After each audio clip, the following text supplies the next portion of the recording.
Coming up on Dialogue Weekend, October 17th marks China's 7th National Poverty Relief Day.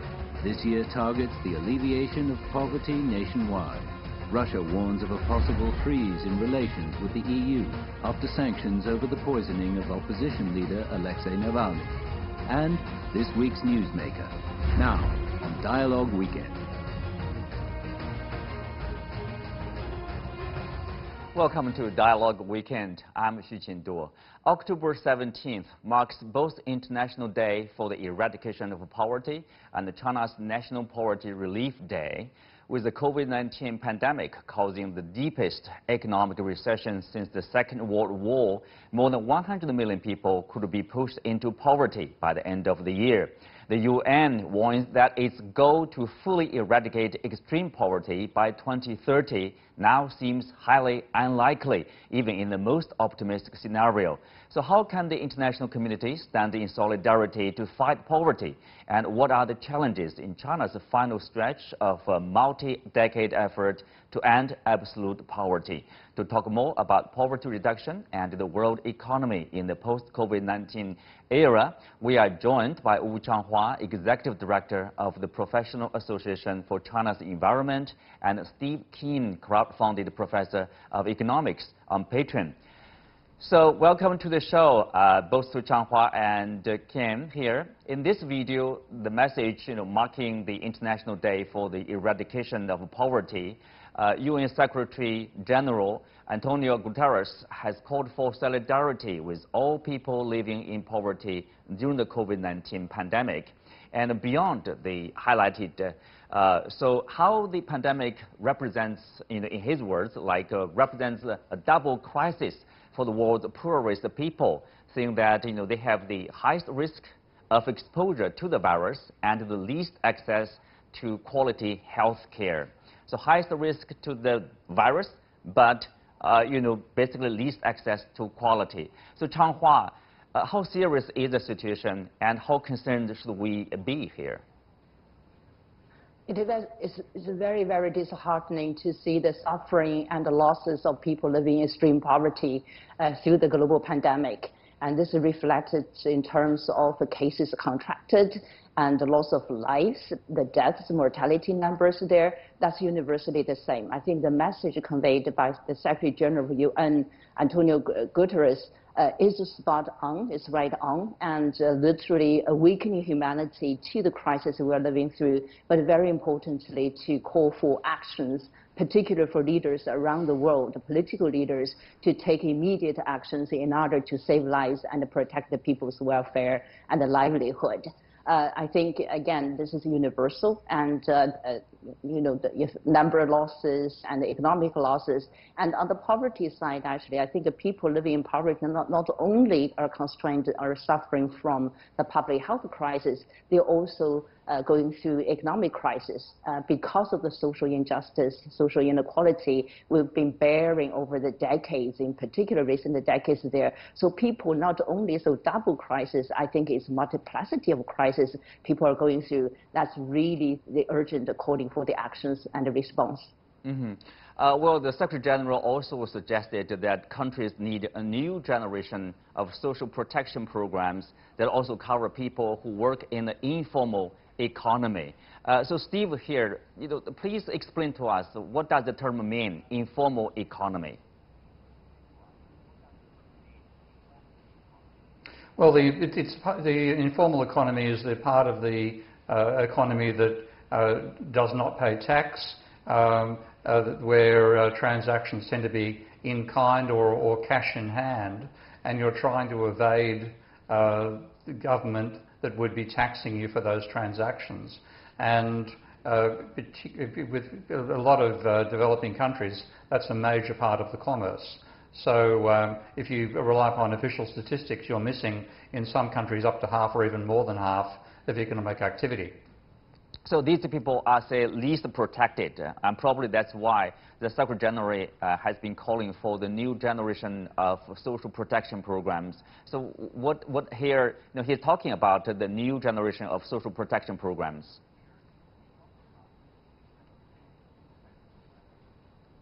Well, I mean, I think this is actually continuing down a path which has failed. and that is trying to alleviate poverty without alleviating the huge disparity in both income and wealth that we have in modern capitalist economies. So all these programs are basically pretend that you can pull the poor up without pushing the rich down. Now, if it were the case that the rich earn their income independently of the poor, then that might be feasible. But we've had an enormous redistribution of income away from producers towards the financial sector. That's been caused by a huge increase in debt, and the dynamics of a capitalist economy is such that the higher the level of debt falls on the poor, the working class, rather than on the capitalists. It's just the nature of the way the economy is driven by the level of investment, which is largely determined by the level of profit. And if the profit is what doesn't go to bankers and doesn't go to workers, if there's an increasing amount of going to bankers and a fall in the amount going to workers, it doesn't change the amount that capitalists overall invest. That means that rising debt means a falling income share going to the poor. If we continue ignoring that and continue trying to do so-called positive processes to lift the poor up without directly attacking the level of debt that we have these days, private debt, then we're going to go nowhere. And I don't expect this program to be any more successful than the ones that have gone before it. Of course, as you pointed out, Steve, there are people who are becoming poorer actually because of the pandemic. But also there are people like senior executives, bankers, and of course like social media networks. They are becoming richer, let's say, and they benefited greatly throughout this period of time. So shall we say they also should dedicate, do something to help the poor? Well, again, this is actually happening because the institutions we've designed for the government to interface with the market economy are directed in favour of the financial sector rather than in favour of ordinary working people. So, for example, when central banks get involved in rescues after crises like the financial crisis in 2007 to 2010 or COVID right now, all their mechanisms enable them to put money into bank accounts in the financial sector, but they can't do anything about people in the physical economy, let alone those who don't have bank accounts or working through the informal economy. So until such time as central banks in particular have a means of putting money into accounts owned by working people rather than by the financial sector, everything they do is going to be adding money to the financial sector's bank accounts and making the financial sector wealthier. So we don't even have the institutional arrangements that are needed for the public rescues that try to go against the inequality and the poverty caused by the market system. They don't even direct themselves to the right people in the first place. So again, these policies are going to fail unless we change the institutional structure of central banks so that individuals like you and me and the poor have bank accounts at the central bank. Interesting point here. Obviously, and also a recent UN study shows that the coronavirus pandemic will dramatically increase the poverty rate for women, actually. Changhua here, by 2021, for every 100 men aged 25 to 34 living in extreme poverty, basically there will be 118 women. So, what are the impacts, of course, the causes and impact of this widening gap between men and women in terms of, those people living in extreme poverty, Changhua? Well, gender inequality has already been a major challenge globally. That's why, if you look at the UN Sustainable Development Goals, it's literally one major goal, one of the 17 goals there as a global agenda. So this is not a grand new challenge. It's already it's been a challenge and continues to be. I think COVID-19 further exacerbates or amplifies the gender inequality. We all know the importance of women, importance of girls' education. And I think there are a lot of anecdotes or cases demonstrated in our reality already. For instance, a woman in Bangladesh and from a rural area who went to get a job actually in a textile factory in the city.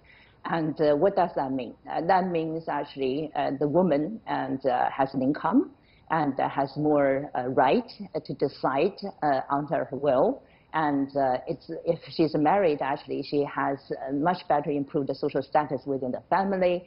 And in Chinese saying, actually, a woman's sort of role or contribution to a family literally impacts the 3 generations, the older generation, the current, and the future generations there. So role of women has been very much recognized, but somehow in reality, not only institutionally, socially, somehow we remain to be stuck in the current situation that women continue to be living in a sort of inequality situation and with their future actually in doubt in terms of access to education, access to jobs, pay salaries, pretty much reflected on all fronts. Even though globally there have been progresses made because this has been a major agenda, but somehow progresses have not been large enough or fast enough to meet the challenges we're talking about today. So I hope COVID-19 global pandemic somehow sends another alarm, basically saying global efforts from leaders, from societies, everyone, we need to pay more attention to women's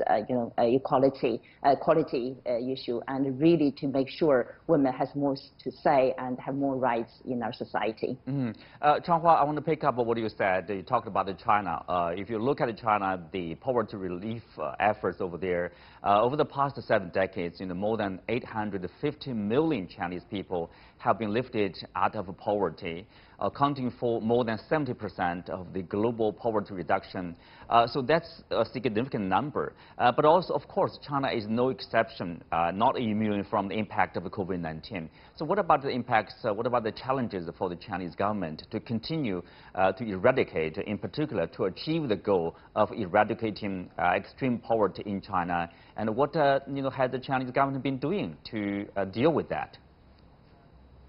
Couple of ways of looking at it. On the positive side, I think globally, as you mentioned, the numbers tell, right? And China definitely has contributed tremendously to the global effort to eradicate poverty. And in the last few decades, since the 1990s, 70% of global poverty alleviation achievement was because of China, and China's practices, models have been shared more and more broadly with the international community, trying to figure out how to amplify that sort of models there. But on the other side, we do need to look at the challenges there. What we're talking about here today is about extreme poverty. So China, I have no doubt, will be able to deliver its commitment by the end of this year, literally, to end poverty. And this poverty line we're talking about is $1.90 per person per day, right? And that's called extreme poverty. That's the international definition. But in the meantime, if you look at the reality, 600 million people still living in China, actually having a monthly salary on average $145. That doesn't really carry us very far. So China has more work to do, meaning continue to invest in infrastructure, both physically and socially, and improving the quality of services, and particularly actually to lift the people, create more job opportunities there, for people to grow professionally and from a living perspective there as well. This is challenging. This is challenging in a way because of global pandemic, and we've been locking down. But in the meantime, global economy is getting into another recession. And plus the geopolitical complexity there. So how China will continue to create better, good quality of job, providing good services to people, particularly people living in poverty, and that remains a major challenge today. So yes, on one side, I have no doubt, I think China will deliver its commitment to achieving zero, extreme poverty by the end of this year, 10 years ahead of UN 2030 agenda. But in the meantime, it's a long way to go. This is just the beginning, and China has to work even harder to make sure continue to lift the people out of poverty and moving towards better livelihoods. Well, poverty will be a long-term issue, obviously, around the world, including China. But let's move on to this relationship between European Union and Russia. So one day after European Union foreign minister agreed to impose sanctions on Russian officials and organizations allegedly to have poisoned Russian opposition leader Alexei Navalny, Foreign Minister Sergei Lavrov of Russia warned that Moscow might halt all dialogues with the EU. So where are the Russia-EU relationship headed? And to learn more, we are joined by Pavel Felgenhauer, Russian defense analyst, and of course we still have Steve Kim, crowd-funded professor of economics on Patreon. So following Lavrov's statement, he said in an interview on Wednesday, actually, that it is unlikely relations will improve in the foreseeable future, but Russia is always ready for normalization of relations with the EU. Steve here, how serious is the issue? And obviously the reaction or the response from the Russian side is very strong to the EU sanctions. Yeah, this is, to my way of thinking, I think we've moved from the days when they were looking at international cooperation in the West and then fighting Russia as an alternative economic system back in the days of the Soviet Union. In many ways, it seems rather than going forward to having cooperation, we've moved back to the days of the great power rivalries of the 19th century. And there are ways in which politicians in Europe now see themselves as fighting, in some ways, a revival of the Russian Empire. And it doesn't have much to do in the way of economic ideology. It seems to be really power blocks. And the Europeans asserting themselves against Russia and vice versa. And in some ways, this is the sort of thing you have to be caught up in the internal political circles to know just where the vehemence that this is being played with by the European politicians and by the Russians actually comes from. Because on the surface, an ordinary person would think there's a lot to be gained for Europe and Russia cooperating, particularly given the state of America right now. Mm-hmm. Pavel, if you read the statement from the minister, obviously the relationship between the two sides will be affected seriously, at least in a short period of time or temporarily. So is Russia's dialogue with the EU coming to an end?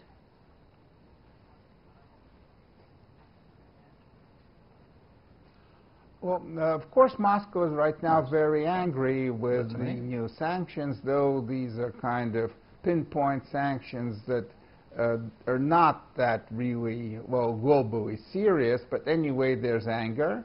But there's also an underlying part of the Russian traditional politics in Europe that Moscow does not like the EU at all. Doesn't like Brussels, doesn't like the Brussels bureaucracy, and Russia has been traditionally supporting Eurosceptics. All over the continent, Russia was very happy with, and is happy with Brexit. And Russia is always trying to build relations with Europe, which are seen as very important, but trying to bypass the European Union, Brussels bureaucracy, and build bilateral relations with individual European countries, and that is seen as much better and much more important and better for Russia. But there's also, of course, a problem there, too, because in the recent spat over Alexei Navalny, Russia has worsened relations with Paris and Germany, and these are the two countries Russia was mostly trying to woo in the European Union, and in Europe in general. But the need to build relations with Europe is seen as very important, but undermining the European Union and supporting Eurosceptics. And by actually announcing, Lavrov, by announcing that Russia is going to downgrade its relations, it's sending a signal to Europe that the Eurosceptics are right, that if they prevail and the European Union is, if not abolished, then downgraded, relations with Russia will also improve very much. So this is part of a long-term political game, too. It's not just part of a reaction to a reaction of what's happening right now. Mm-hmm. But Pavel, if you look at the, the views of the European Union, including that of the European Commission President, their views about the relationship between EU and Russia, it was, Lavrov recalled, especially the remarks of the EC President Ursula von der Leyen, that Russia cannot be a strategic partner for the EU. Obviously, there's a lack of trust. But at the same time, there are mixed views, different views, say, from individual countries in the European Union. For example, German Foreign Minister Heiko Maas said that disagreements with Russia do not mean that Germany does not want good or at least sensible relations with Moscow. And of course, in Paris, we know President Macron has been advocating for stronger ties with Russia. So you see there's a lack of consensus inside the European Union, inside the European countries. Is that somehow impeding the relationship there?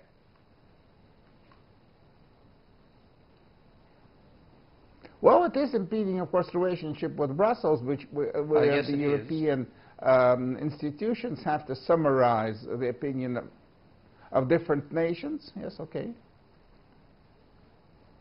And there are nations that right now are rather seen in Moscow as unfriendly, like Poland and the Baltic states, and others that are seen as much closer to Russia. And that's what was being the Russian play. Actually, it was traditional during the Cold War, too, in the Soviet Union. Russia was always trying to play parts of the West against other parts and building up relations with some nations while kind of demonstrating hostility to others. And this is a game that the Russian bureaucracy and Russian diplomacy has been playing for a long time, and Lavrov, of course, is a good old Soviet diplomat, and he knows how to play that game, and that's what Russia is good at. At least it very much tries to do that, is to kind of put in different wedges in between America and Europe, between different European nations, old Europe, Western Europe, New Europe, the Central Europe and East European countries. That's been the Russian tactic and strategy for quite some time. Mm-hmm. Well, Steve, seems you are trying to say something about whether Russia will become a strategic partner of the European Union. Given today's geopolitical competition, Well, I think again, Union. your point. Yeah, go ahead, yeah, please. Yeah. It is a power struggle. And this is very different to the days when the Soviet bloc versus the capitalist bloc gave a unifying force to all of Europe and all of America against Russia. There's still that rivalry, but now, of course, it's Russia as an alternative power bloc, and this is where we're seeing the gains of playing one group in Europe off against another, exploiting the weaknesses in the European alliance, which, of course, are enormous now because the European alliance I described some time ago as effectively a collective suicide pact by imposing the Maastricht Treaty limits on what governments can do. And that's coming home very strongly now under COVID, because the only institution that can financially reduce the damage of COVID is a government which can spend freely. Of course, the European, they can't do that. So there's all sorts of conflicts and tensions to be exploited in Europe right now, and Russia is in some ways having a field day. Mm-hmm. Well, Pavel, briefly, what about the ongoing project of the Nord Stream 2 between Russia and Germany in particular, important for both nations? Will the project be affected somehow?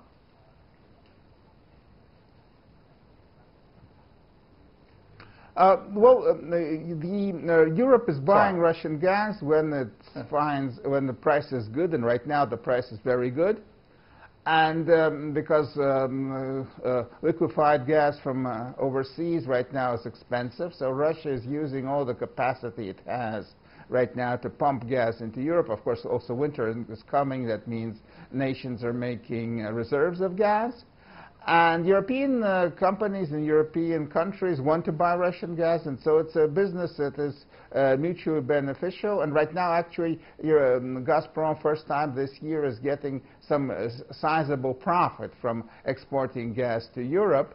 And having an additional pipeline going, the Nord Stream 2, will allow for such when the conditions on the market are good, to pump much more gas through. And maybe also, of course, decrease the number being pumped through Ukraine, which is also important for Russia politically.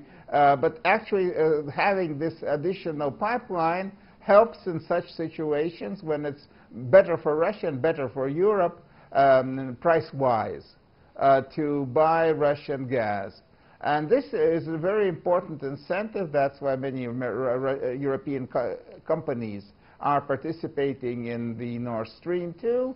And that's why Russia is participating. And right now it's demonstrated that this really could help if this pipeline would have been right now already operational. Mm-hmm. Well, thank you, Pavel.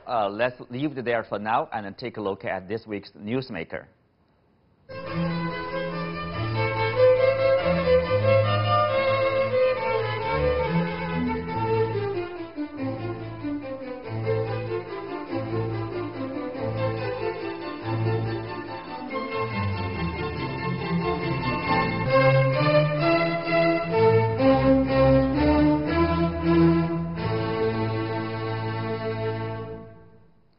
So the Dutch government has approved plans to allow euthanasia for terminally ill children aged between 1 and 12.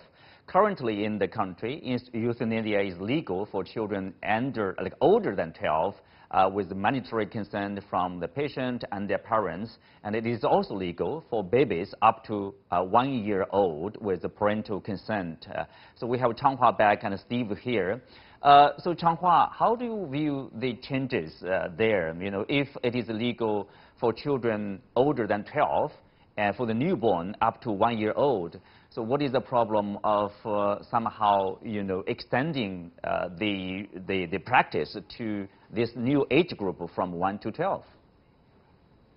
Well, from practical perspective, I do understand, you know, the Dutch decision, recent decision. Say you do have different age groups. Somehow you have this, you know, vacuum, the gap, the age gap between 1 and 12. So this recent legal move is pretty much to bridge that gap.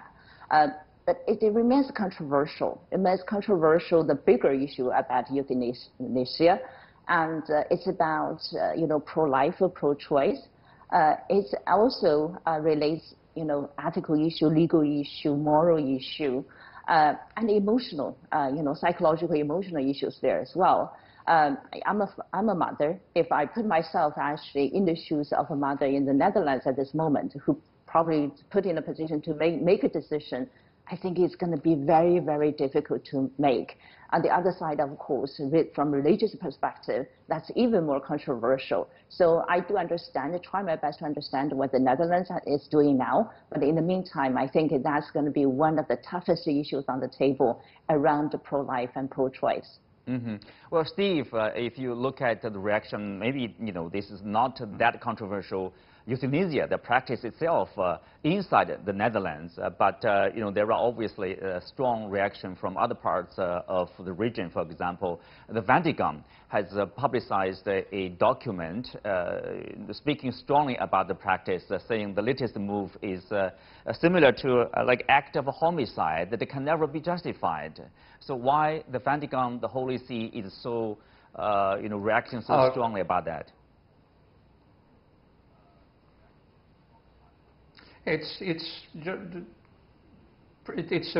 fundamentally a primitive attitude about the sanctity of life without considering the quality of life.